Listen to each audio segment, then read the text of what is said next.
Hello friends, स्वागत है मेरे YouTube channel SK knowledge and facts में।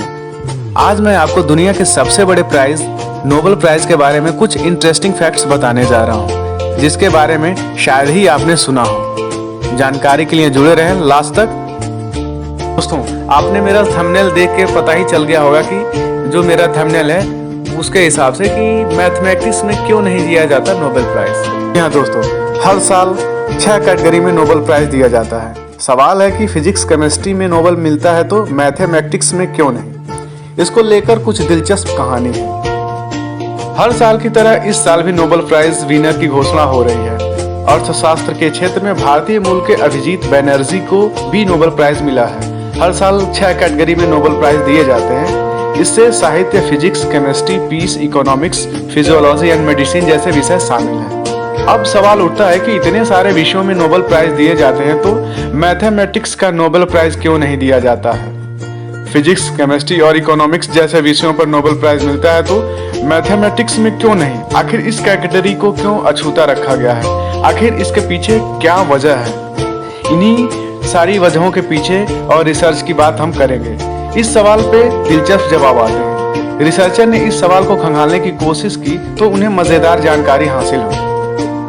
Nobel prize Swedish businessman, chemist, engineer और शोधकर्ता अल्फ्रेड नोबेल के नाम पर शुरू हुई 1901 में। लेकिन अवार्ड की कैटेगरी को लेकर नोबेल के मन में कोई विचार नहीं था, इसलिए जानबूझकर नहीं बल्कि यूं ही मैथमेटिक्स अवार्ड की कैटेगरी में आने से छूट गया।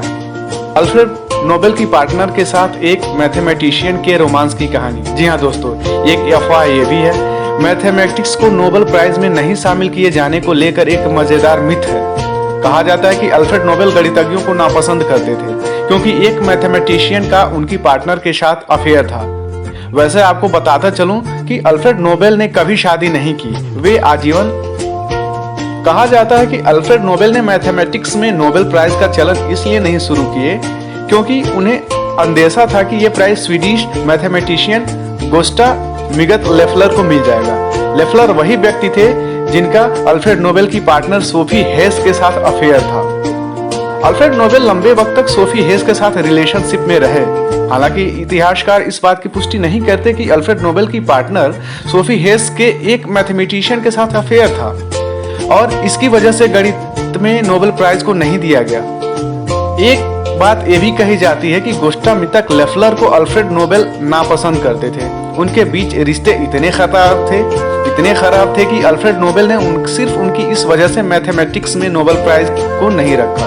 कुछ रिसर्चर मानते हैं कि अल्फ्रेड नोबेल को गणित में कोई रुचि नहीं थी। जी हाँ दोस्तों, एक अलग वाजिब वजह यह भी बताई जाती है कि नोबेल प्राइज किसी आविष्कारक या शोधकर्ता को देने के विचार के साथ शुरू हुई थी। ऐसा शोधकर्ता जिसकी खोज ने पूरी दुनिया को फायदा तो पहुंचाया। एक व्यवसायी और खोजकर्ता होने के नाते अल्फ्रेड नोबेल को लगता था कि मैथमेटिक्स बहुत ज्यादा थ्योरेटिकल होते हैं, वो इसके प्रैक्टिकल एप्लीकेशन में ज्यादा नहीं घुसना चाहते थे, इसलिए उन्होंने गणित को एक किनारे रख दिया।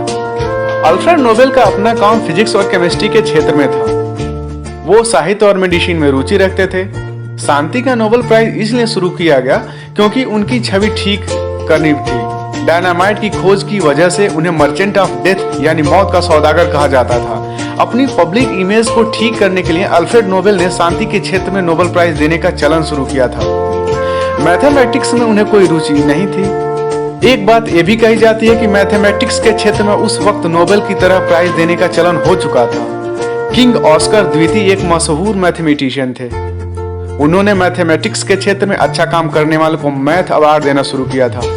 शायद अल्फ्रेड नोबेल ने सोचा कि जब पहले से ही मैथमेटिक्स के क्षेत्र में एक अवार्ड दिया जा रहा है तो फिर इस क्षेत्र में नया प्राइज देने की क्या जरूरत। इसकी वजह से उन्होंने अपनी रुचि के विषय में ही नोबेल प्राइज देने की परंपरा डाली। दोस्तों,